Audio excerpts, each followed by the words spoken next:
What's up, guys? My last day in Costa Rica, and before I start this video I want to say once more how nice the people are here. I just had a coffee from those guys in there. You can't see them, but they're actually the guards of the park. And I walked all the way down this beach, and I was hoping and thinking that there was going to be a spot to have the coffee, because I had it in mind to make a video, and I like to have the coffee before I record. But there's nothing here. So I just went up to their booth and I asked them, like, hey guys, hay café para mí? You know, like, loosely translated, it's like, there's some coffee left for me? And initially they were like, oh, you know, like, no. And then someone else was like, oh, you gotta pay. They're like joking with me. I was like, nah, that's fine, that's cool.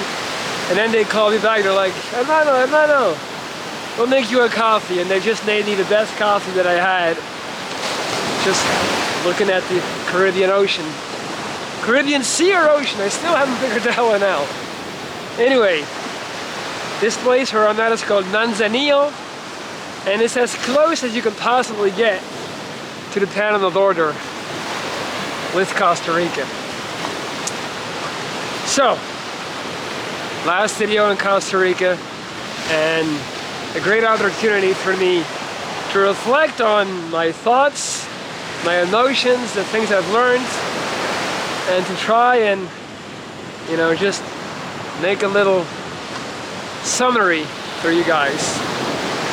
So I'll start by talking about how I felt when I first got here. It's really funny. Like, when I really forgot how exhilarating it is to travel, how absolutely incredible it is to get on a plane. And, you know, like, first of all, I booked a Ryanair flight from Belgium to Madrid, and then I booked a flight from Madrid to San Jose, the capital of Costa Rica. And, you know, for you long-time travelers, that may not be anything special, but I know for a lot of people that's a pretty big deal, because that's not booked within the same company, so there's no insurance on that, meaning that I just booked two separate flights on my own to have a cheaper flight in total.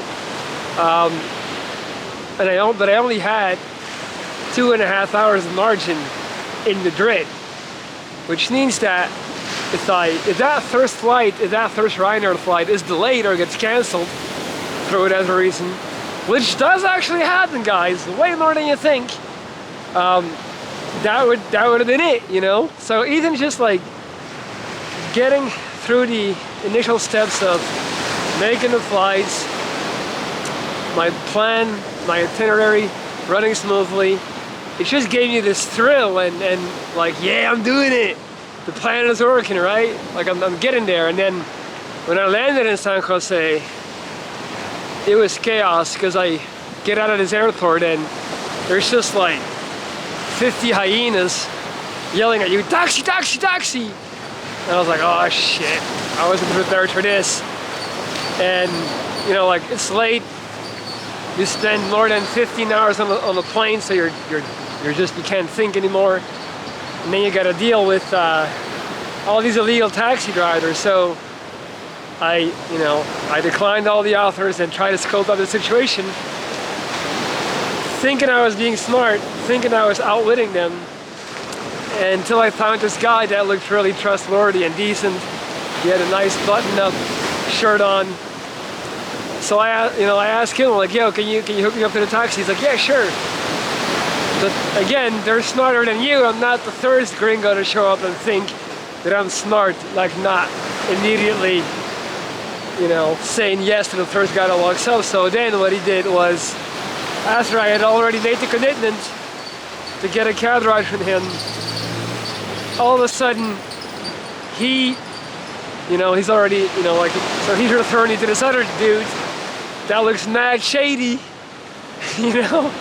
And it's like, yeah, you go with him, he knows where to go.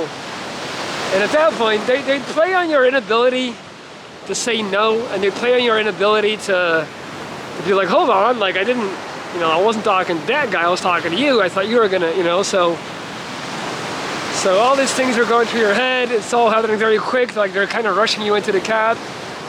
What I was able to do was to agree on the fare, the cab fare, before getting in the car. And he was like, no, we'll take care of that later. Of course, you know, because then once the ride's over with, you lose all leverage. I was like, no. I'll come with you, but I'm paying you right now, in advance, at fixed rate, no surprises. Like I stood firm on that one. So, paid him. I'm in his cab. Not gonna lie, he looked dodgy as hell. So I just, you know, try to make a connection with him, try to talk with him, try to establish a relationship on the fly. He was asking me, it was my first time in Costa Rica. I said no, I lied. He asked me what I did. I said military, you know, just all these things to create the idea that I'm not to be messed with and that I would not roll over and die if he would decide to rob me or try to kidnap me or whatever the case may be. Of course, as it turned out, the guy was legit. Like, he was just like a non-official cab driver, but he took me straight to the spot, and I got there safe. But that was a thrilling 20 minutes. Like, I'm in that cab thinking, nobody knows where the hell I am. Nobody knows who I just got in the car with, and I don't have any internet on my phone, so I'm helpless. But anyway, like, the point I'm trying to make is, in those initial first 24 hours, I was getting such a crazy feedback of pure adrenaline, you know, and it is a real drug, literally, not figuratively speaking. It's the same as taking a pill and going up. And I remember thinking like, yes, this is so good. I missed this. I can take on the world. Like, and the second day, so when I was in San Jose, hooking up the ride to go to La Fortuna, I remember so vividly thinking, I messed up. I did not book enough days. So as you know, my total amount of days of this trip is 26 days, which at the time of booking felt fine. Like, I was pretty sure that was the exact right, you know, amount of time I would need. And second day in, I'm like, fuck, I'm gonna run out of days. Should have done 2 months. Should have done 3 months. I could do this forever. And that feeling basically stuck with me for the good first 10 days. Like, first 10 days just flew by. Constant state of absolute bliss, happiness, adrenaline, feeling of enjoyment, feeling of purpose, feeling of achievement. Every day I woke up like, let's go. Mind you, I'm not partying, I'm not going out, none of that, just like daytime stuff, hitting the gym on the daily, and just feeling amazing, but like, feeling so good to the point that I even needed less sleep. Like, I was getting in 6-hour nights, which in Belgium would literally make me die. Like, I would not be able to function. But here in Costa Rica, I am having 6-hour nights, doing backflips out the bed in the morning, like, let's get it, you know, like, very interesting, that correlation between a heightened state and an extreme state of happiness and euphoria and purpose and achievement and needing less sleep. Makes a lot of sense when you think about it. Because if you're just feeling so good, you just want to feel good for longer. So longer days, you know, longer days are a good thing. When, for example, when you're feeling bad or you're feeling lonely or depressed, you tend to want to shorten the days. You don't want to think too much. You tend to want to shorten the time. That happened to me when I was getting my chemo. I remember just like I had like 11 months of chemo on the menu, and I remember just sleeping for most of it. Because I was just like, nothing's gonna change. I just gotta, you know, digest these 11 months. So fastest way for me to make them go by was just by sleeping. I would sleep 9 hours through night, and I would sleep multiple hours during the day, because that just was the best way for me to like, yeah, make time pass by faster. So it works both ways. It goes both ways. It also goes, if you want the time to go slower, you sleep less. So that was the beginning. La Fortuna, I was in a hostel, but it was not the most social hostel. It was alright, like I was talking to people and stuff, but it wasn't like that social yet. But it didn't matter, having a blast. Also ran in, completely coincidentally, ran into my old roommate from Barcelona, a German guy called Stefan, who also happened to be here, so I spent some time subsequently with him and his friends, so I was less reliant on the hostel. But still, you know, feeling great. And then when I came to, it wasn't really until Santa Teresa that I really started like getting into the hostel vibe, and I rediscovered the joy of meeting new people and just like connecting with them and sharing experiences, and met some awesome people. And still, like at this point, flying high, not getting tired, just like bring it on, baby, I could do this forever. And having so many thoughts and ideas and really epiphanies also from things that I want to change about home and how I live my life there, really seeing things differently. So then fast forward, I get to Puerto Viejo, which is where I'm currently at, and which has probably been the best trip overall, the best part of my trip overall. And in Puerto Viejo, that's when I decided, I didn't know how long I would stay here. When I got here, I decided I would basically stay here for the rest of my trip, because it took me 2 whole days to get here, and at that point I was, you know, I was starting to feel the first few glimpses of like a little bit of fatigue creeping in. Look at these vultures. There's some badass vultures right there. Rah, rah. Yeah. Fly, baby. Look, they went and got higher ground because they see the white gorilla, the apex, approaching. So anywho, yeah, that, like when I got to Puerto Viejo, that's when I started finally coming back down to earth. Like, even though it's the most beautiful place I've ever been, it all started, you know, I started getting used to it a little bit more. It was all a little bit less special in a strictly like aesthetic sense. Like, it's just, you know, the first time that you're in the jungle or in the South American continent or Central American continent after 5 years, you've forgotten like how amazing it is to be amongst palm trees and this water and this temperature. But then, like, slowly but surely you get a little bit used to it.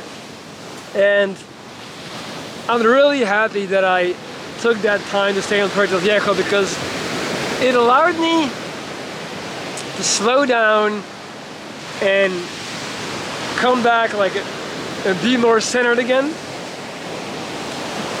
And you know how I always said that traveling is a drug, and it is great and everybody needs to do it, but there's a hard point of diminishing returns. So I started doubting that in the beginning of my travel. I was like, maybe I was wrong.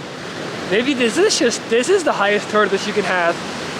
Just travel the world and meet people. But I'm here to say today, I stand on my initial belief. After about, I guess for now, like 20 days in or something, I am right back there at that realization that wherever you go, there you are. There you are. Meaning that you're taking yourself with you. No matter where you run, where you travel, where you hike, there you are. And I'm finding myself having a bit of a, definitely like, I'm looking for these moments, I'm looking for these new epiphanies, of which I had in abundance in the beginning of my trip. I'm staring out in the ocean, I'm looking at the palm trees, I'm doing all the, you know, all the experiences, but I can't seem to obtain further knowledge. Like, the point of diminishing returns has been reached. I've made enough small talk, I've met enough new people to where I'm satisfied with that now as well. Like, that thirst is quenched. And I feel like it's time. I really do.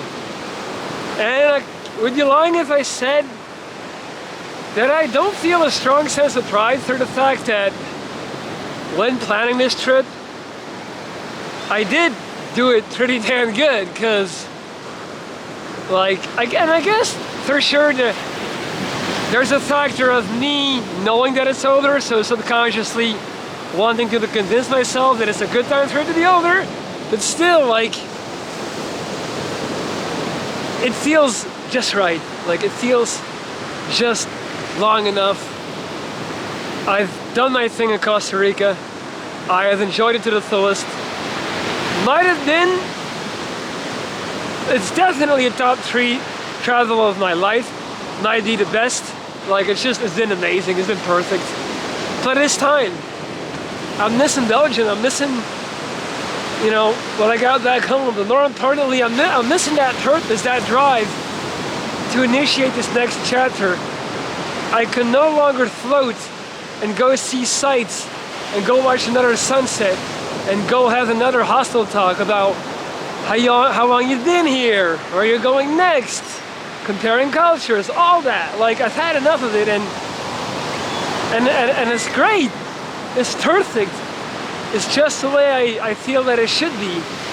And in a way I learned a lot, but even more so, I also confirmed a lot. I confirmed a lot of beliefs. I confirmed a lot of, you know, feelings and thoughts that I severely questioned in the beginning of this trip. So it feels really good. It feels very satisfying. And you know, now, so tomorrow I'll be doing one last adventure, which is white water rafting. I'll be doing that for the second time. I'll actually be doing it at a higher level this time, so it's gonna be intense for me. Like, I'm not a daredevil, so it's gonna be wild. And then after that, I got 5 nights of Mexico City, which at this point has become kind of an afterthought. You know, like, I was never conscious of the whole Mexico City part of the plan.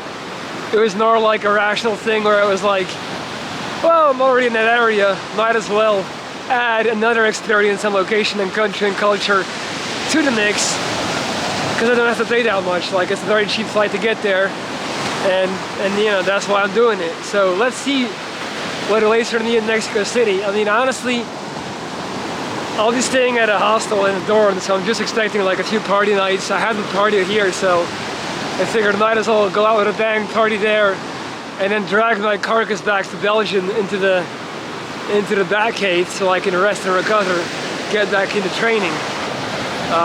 Because I do feel like, even though I try my best to stay in shape and to stay in the gym, obviously, I've been drinking almost every day. It's only 1 or 2, but still, you know, like, definitely losing some muscle and some strength. But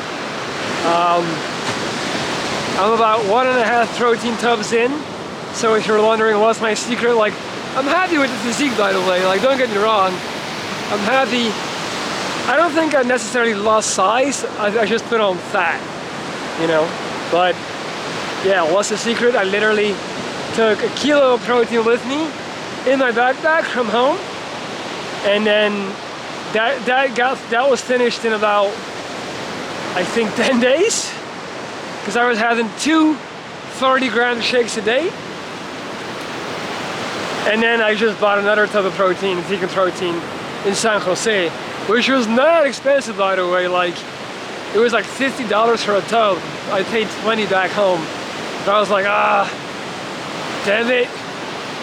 That body is north, you're talking to me. I need to hold on to these gains. So I did it, and you know, it's a matter of priorities, and I know it's hard to understand for people that are not into this whole body building stuff. But I worked too damn hard to lose it all in a couple of weeks. Which again, I probably wouldn't, but you know, I just like to stay around a certain level. Yeah, so that's a little bit of the recap. Definitely learned a lot, but more so refreshed a lot, remembered a lot. I do feel like I lost a little bit. I lost touch with who I was, what I'm capable of, and I was reminded by that. Like I said in the second video I made here, like, guys, I feel like I'm back. I do feel like I'm back. I do feel really good about who I am and what I'm doing. But that being said, at the same time, I want to step it up. I want to do more, and that's the goal, you know. And I will not be turning into a nomad. I will not be turning into somebody who's just traveling the whole year. That's not the case. That's not what will bring me happiness or purpose. You know, that it'll have, like, there will be time for that, and of course I'll always be traveling at times, but that cannot be everything. It just cannot. Because at the end of the day, it's a really, really good drug, but it's still a drug. It still is, and it passes. And now I'm coming down, I can, you know, I can see that very clearly. So guys, thank you so much. What, 22 minutes in? Wow. If you're still listening now, I mean, maybe you're not listening to me, maybe you're just looking at this amazing backdrop. I just want to say once again, this is the biggest achievement of my life. Building this channel, building this community, however big, however small, it doesn't matter. I know there's real people on the other side of this camera, and there's real people following me on my journey, real people being inspired, and you've sat with me through the insecure Barcelona days, through the big boy Benzo back in the building days, through the lovey-dovey Katya days, you know, where it was looking like I was gonna get married and have kids, through the me sitting on my couch in the apartment that I hated, shouting during my live session days, like not making a product video in like a year, only doing lives, through the I'm depressed days, through the poetry days, through the flying to the Dominican Republic, you know, through love days, only to get stood up and feel like shit days, through the Colombia days, through the they put a gun to my head in Medellin days, through the making endless workout videos in my Belgian dungeon days, through the good days, through the bad days, through all the days. And I honestly cannot thank you enough for that, guys. I really can't. So, if you're still watching this right now, and I know a lot of you don't even like to comment, just give me something, give me a shout, give me a thumb. Like, I mean, not a thumb up, I mean like a little comment that says like, hey, so I can see your name. So I know you're still watching this, and just let me know you're there, because I know you are. And I know you don't like to comment, but I appreciate you guys. And you're a part of this. We all are. So, alright, that's the most long-winded outro in the history of this channel, and that's probably saying something, but it is what it is at this point.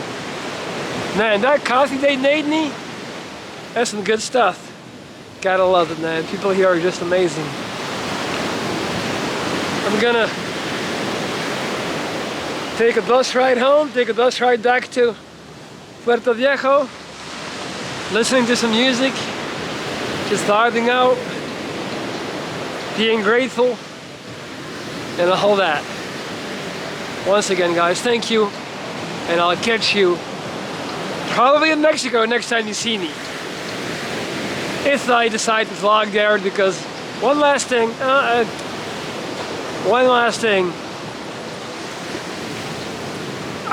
was unable to vlog for the first 2 weeks here. I just couldn't. I didn't have the energy. I was so, like, I was high.